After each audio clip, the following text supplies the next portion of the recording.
हो गया। नमस्कार प्रिय दर्शकों, आवाज आपकी मौजूद है चिकनवास गांव में आदमपुर उपचुनाव। प्रश्न एक आता है, क्या आदमपुर को 2 विधायक मिलेंगे? बहुत बड़ा प्रश्न है। क्या वास्तव में आदमपुर को 2 विधायक मिलेंगे? बात विकास की भी करेगी, बात वोटों की भी करेंगे, तो इस वीडियो को शेयर करना ना भूले। मेरे साथ एक सज्जन मौजूद है, इनसे पहले परिचय लेंगे। सर नमस्कार। नमस्कार। अपना एक बार इंट्रो दे दीजिए।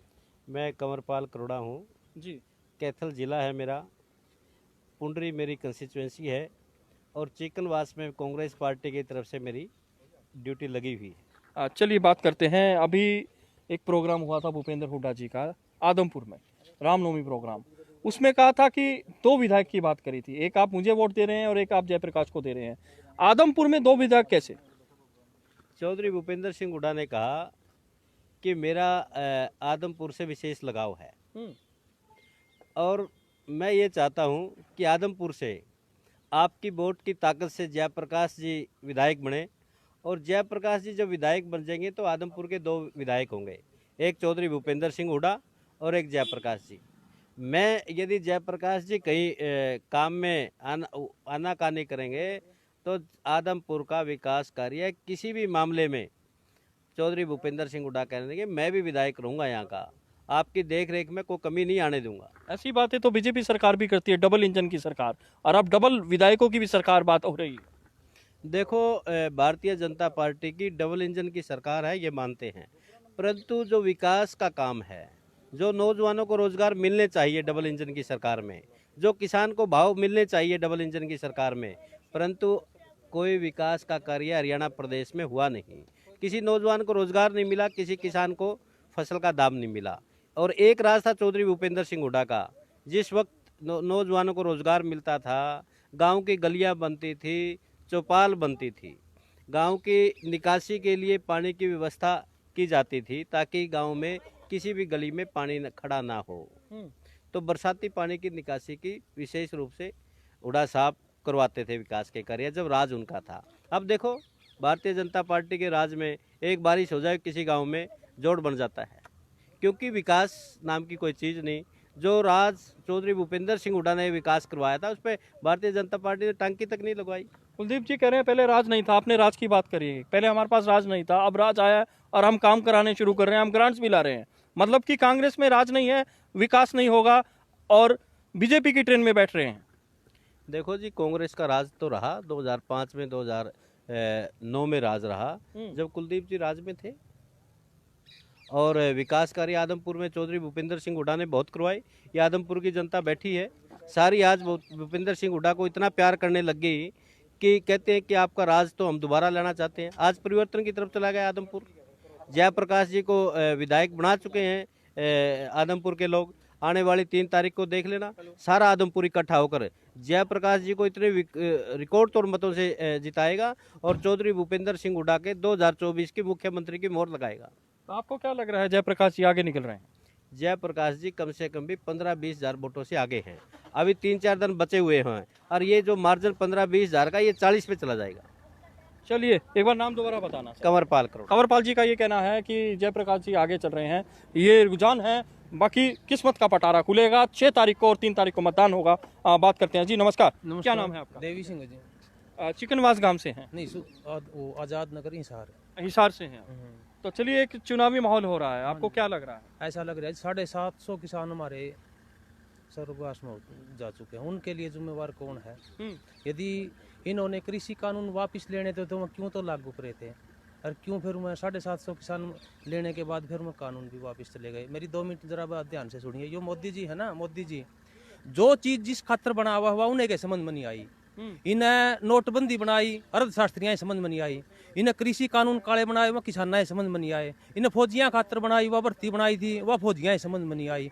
रामचंद्र जी कह गए सिया से, रामचंद्र जी कह गए सिया से, ऐसा कलयुग आएगा, बाप नौकरी कराया करेगा, बेटा रिटायरमेंट हो जाएगा। मतलब समझा दीजिए थोड़ा। ये कहने का आप लोग सारी समझो। तो आप भारतीय जनता पार्टी के नेताओं से पूछिए, आज विकास का मुद्दा क्या है, आज रोजगार का मुद्दा क्या है, आज शिक्षा का मुद्दा क्या है? इसीलिए जयप्रकाश जी जीतेंगे। अच्छा, मगर विकास नहीं हो रहा है, रोजगार नहीं हो रहा है, और साथ साथ जो जनता समझ रही है, जनता जयप्रकाश की तरफ जा रही है, ये कहना चाहिए। हाँ हाँ बिल्कुल ठीक है जी जी जी। एक बात और 4 साल की जो फौज में कर दी वो के बंदूक चला होगा उस बेटी चौधरी पूछो जी।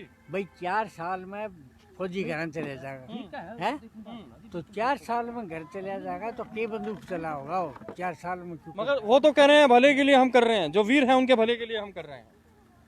4 साल में भलाई होगी, हुआ फिर 4 साल में भलाई होगी क्या? तो क्या होगी बताइए? यदि जिस जवान को ये पता है तीसरी साल घर जाएगा और आगे से अटैक आएगा 16 लाख नहीं, 15 लाख ऐसा कुछ भी है, मतलब मिल जाएगा आने वाले 4 साल के अंदर 16 लाख की आप क्या अहमियत ले हो? बिल्कुल। हैं? इस महंगाई के दौर में जो स्मृति ईरानी ये कहती थी 400 रुपए का सिलेंडर हो गया, अर्धनगन हो गया, हमारे धनखड़ साहब भी कराया करते। आज से मेरे ख्याल में 2017 में कहा करते गेहूं का समर्थन मूल्य 2100 रुपये होना चाहिए। आज धनखड़ साहब से पूछियो नुको जी, आज आप सत्ता के अंदर हो और आज आप किसानों के अंदर क्या कर रहे हो?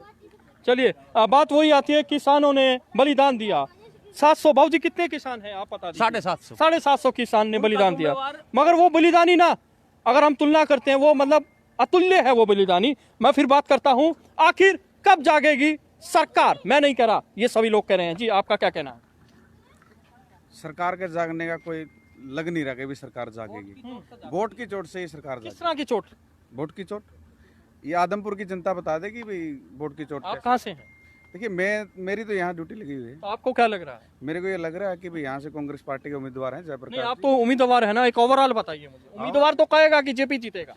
बिल्कुल जयप्रकाश जी जीते हैं। आप कार्यकर्ता हैं, सॉरी कार्यकर्ता है, तो वो बताएगा कि उम्मीदवार जेपी ही जीतेगा। बिल्कुल ऑल ओवर यही कि 20 से 25 हजार वोटों में जयप्रकाश जी जीतेंगे। लोग मन बना चुके कितने हैं। गांवों में सर्वे कर चुके हैं? बिल्कुल पूरे के पूरे 52 गांव। 52-53 गाँव सभी में कर सके। तो क्या लग रहा है आपको? बिल्कुल हर जगह लीड रहे जयप्रकाश जी। 2024 में सुपड़ा साहब होगा जी जी। बीजेपी का 2024 का समय आने दे। इसको भारतीय जनता पार्टी का नाम और निशान आप लोगों के हरियाणा प्रदेश के अंदर आप लोगों को नहीं दिखेगा। बाबूजी क्या ये हमारा दावा है। देखिए यहाँ का जो बीजेपी का कैंडिडेट है विदेश से आकर लोगों को ठगने का काम करने लग रहा है। ठगने के लिए आ गए, लेकिन 7 तारीख को वो वापस विदेश चले जाएंगे, उनकी टिकट पक्की है। नहीं, वो तो ये भी कह रहे हैं 7 तारीख को कलैद चले जाएंगे। कौन? नहीं, आप बताइए ना, आप कार्यकर्ता हैं। जनता बताएगी कौन जाएगा, जी। लेकिन मैं जनता के बीच में रहता हूँ, जनता की बात सुनता हूँ, इसलिए मैं ये बात बोल रहा हूँ। चलिए आपका ये फिगर बता रहे हैं, ठीक है। अब क्या कहेंगे आप? विकास पे बात करेंगे या वोट पे बात करेंगे? विकास तो है को नहीं। अच्छा, चिकनवास की बात है। हाँ चिकनवास का हम ये मेरा अच्छा, घर है। यही घर है आपका। हाँ। पीछे एक बार कर दिखा दीजिए, इनका पीछे घर है, नाम बता दीजिए आपका। महिपाल महिपाल जी, आपका क्या कहना है? कहना कि हम तो कांग्रेस से दें वोट। अच्छा। क्यों ना तुम्हारा पानी हम्म पीने का पानी है, अब एक लोटा ले गया खिंडा के दिखाओ आपने। 5 मिनट रुक जियो आप जे, मतलब जमीन मतलब सफेद ना हो जाए तो पीने लायक नहीं है। हाँ वो पानी पीने लग रहे हैं, खेतों में तो छोड़ो। अच्छा बाबूजी, बात आती है, बात करेंगे कुलदीप बिश्नोई जी। वो कह रहे हैं हम सत्ता में नहीं थे, अब सत्ता में आए, अब धीरे धीरे काम शुरू हो जाएंगे। हाँ, बताइए। ये भी सुनो ही बैठे हैं जी बिश्नोई साहब जी, क्या नाम है आपका?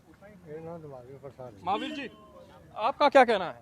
कहना है कि कांग्रेस पार्टी की तरफ बोल रहे हैं हम तो वोट अच्छा, देंगे। कांग्रेस पार्टी की तरफ जा रहे हैं। हाँ वोट डालेंगे कांग्रेस किस तरह से कांग्रेस पार्टी की तरफ? विकास नहीं हो रहा कि और बात? पार्टी। कुछ नहीं हो रहा है, कुछ नहीं हो रहा है। कुछ नहीं, लोगों ने तंग करे है तंग करा, मन बना लिया आपने। और बिल्कुल पक्का है। चलिए आपका क्या कहना है?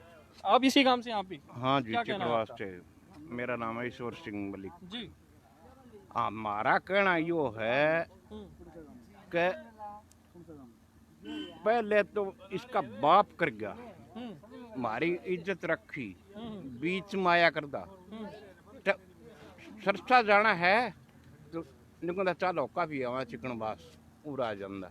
ठीक है। और इसका बेटा जमया तो हमारा गोच को नहीं पूछा भाई कड़े मरे है, कौन जीवे है, कौन के करे है, बाप का नाम तो जीते है खाली। इनके जनता थोड़ी सी समझ गई, जो इस्तीफा दे के देश ने नाश करने लग करया, क्यों करया? इस्तीफा क्यों दिया? सीधा सीधा बताइए क्या होने वाला है? सीधा कांग्रेस का। कांग्रेस चलिए, इनका कहना है कांग्रेस। सर, ये कार्यकर्ता तो नहीं है, मेरे को एक बात स्पष्ट कर दीजिए। आमजन है, कार्यकर्ता है? कांग्रेस। देखिए एक बात बताता हूँ मैं, आपने नाम पूछ लिया, इनका घर देख लिया, इससे बड़ा मैं सबूत क्या दे सकता हूँ? चलिए मैंने ये बता दिया, मैं कांग्रेस पार्टी का एक सच्चा सिपाही और कार्यकर्ता हूँ, दीपेंद्र जी। चलिए, all the best sir. Thank you. चलिए, मिलते हैं 7 बिल्कुल। तारीख को गुलाल के साथ, जयप्रकाश जी की जीत के साथ। चलिए, इन्होंने ऐलान कर दिया सर।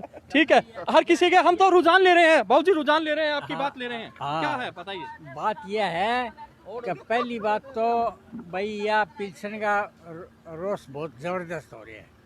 चलिए चिकनवास का जो आदमपुर उपचुनाव का जो सर्वे है, यहाँ पे कहना है, कहीं कह रहे हैं कि विकास नहीं हो रहा है, कहीं कह रहे हैं किसानों के लिए क्या है, मगर आपका क्या कहना है कमेंट में जरूर करिए। आगे की अपडेट लेंगे, तब तक के लिए लेते हैं इजाजत। जय हिंद, जय भारत, धन्यवाद।